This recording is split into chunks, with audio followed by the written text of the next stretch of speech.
Монгол улсын чинь төсөв ашигтай гарч байж тэр гарсан ашигаас нь тодорхой хувийг нь баялагын санд оруулах ёстой байхгүй юу? Гэтэл өнөөдрийн байдлаар гэхэд эхний 3 сарын байдлаар буюу эхний удирдлагын байдлаар Монгол улсын төсөв маань хасах 353 орчим тэрбум төгрөгийн алдагдaltaй гарцсан байхгүй юу? Тэгэхээр энэ янзаараа ингэж яваад байвал нөгөө баялагын сан маань одоо таны энэ уран гоё ярьж байгаа шиг бүрдэж чадах уу гэдэг асуултыг л би тавьсан шүү дээ. Бас бус бүх үзүүлэлтд орцсон экспортын бүтээгдэхүүнээс орж ирдэг орлого байхгүй болсон. Тэ одоо гадаад худалдааны тэнцэл бас одоо алдагдал руу орж явж юм гэдэг ингээд зөндөө олон асуудлуудыг би уг нь хүндсэн юм л да. Тэгэхээр яг хуу ирээдүй чухал ирээдүрөөгөө бид нар харж үйл ажиллагаа явуулах ёстой. Гэхдээ өнөөдрийн энэ байгаа нөхцөл чинь ямар байгаа юм бэ л гэж асуусан юм. Тэгээ тэр асуултанд л хариулсан нь бол ерөөсөө тэгээд сайн болж хувирсан л дээ. Тэнгүүд эхлээд намайг чинь элбэг дөржийн хүн гэдэл ах шиг байсан. За тэгснээ сүүлдээ одоо сүүлийн үед нэг хэсэг МСС-ийн од жаргалын хүн гээл тэгсэн.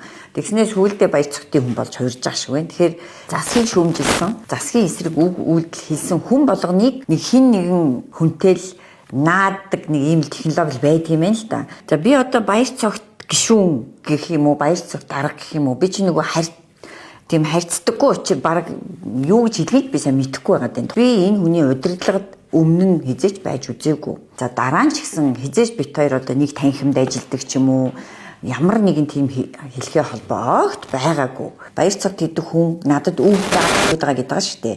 Тэрийг нотлох хэрэгтэй. Тэгэхгүй бол энэ чинь хүн гүтгсэн хэрэг шүү.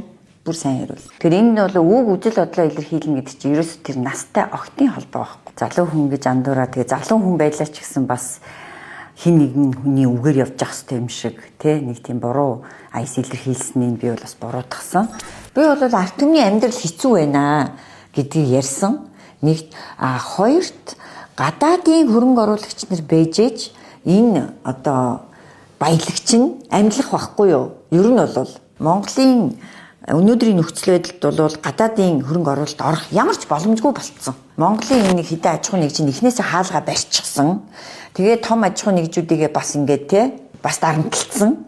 Ийм байдалтай байгаа үед гадны хөрөнгө оруулалт орж ирэх хэсгийг үйл эргэлзэж байгаа. Баялагын санг бас тонцчихгүй гэсэн надад айдас байна. Яг гэвэл ерөөсөө өмнөх сангуудыг бүгдийг тонсон штэ. Жидүү байна те. Одоо бүх салбарт сан биш дээ. Хөдөө аж ахуйг дэмжих сан, ажил эрхлэлтийг дэмжих сан гэд бүх төрлийн санг бол манай өмнөх одоо эрх баригчид тонсон. Мөртлөө эргээд одоо хариуцлага хүлээсэн хүн байгаа мó.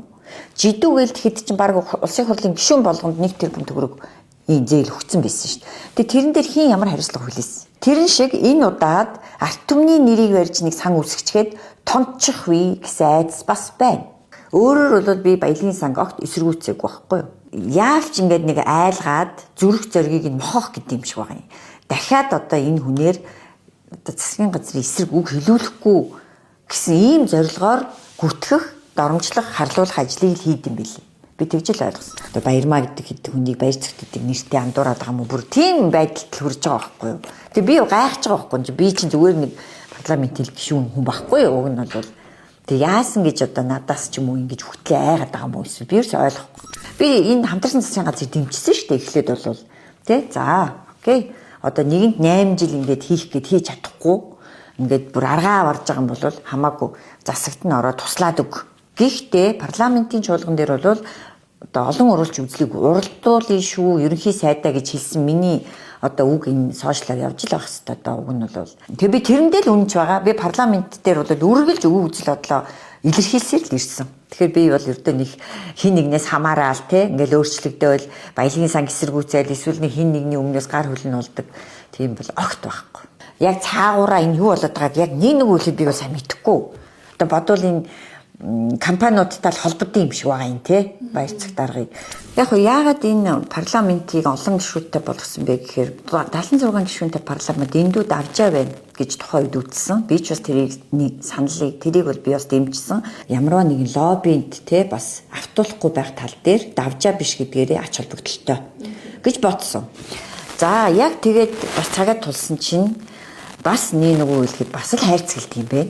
126 их гэлдэхгүй бас хайрцлах үедээ хайрцлаад одоо ялангуяа одоо эрх барих Монгол Ардын нам тий олонх улсын нам болвол гишүүдээ бол миний бодлоор маш их хайрцагт юм байна. Тэгэхээр яг санал хураалгах ч юм уу, яг парламентынхаа танхимд болохоор шал өөр юм ярьдаг ч байд юм уу, эсвэл чимээгүй байх ч байд юм уу. Намын даргынхаа даалгавраар ч юм уу мэдхгүй бас л асуудалд ханддгийг бол ерөөсөө үгүйс арга байхгүй. Ягаад гэвэл энэний тод жишээ бол нөгөө төсөв биш. Намрын чуулганаар хилцсэн улсын төсвийг бол би бол маш их эсэргүүцсэн тий. Сөүлдээ бүр бусад гишүүдийг уруу татаад акц хийсэн тий.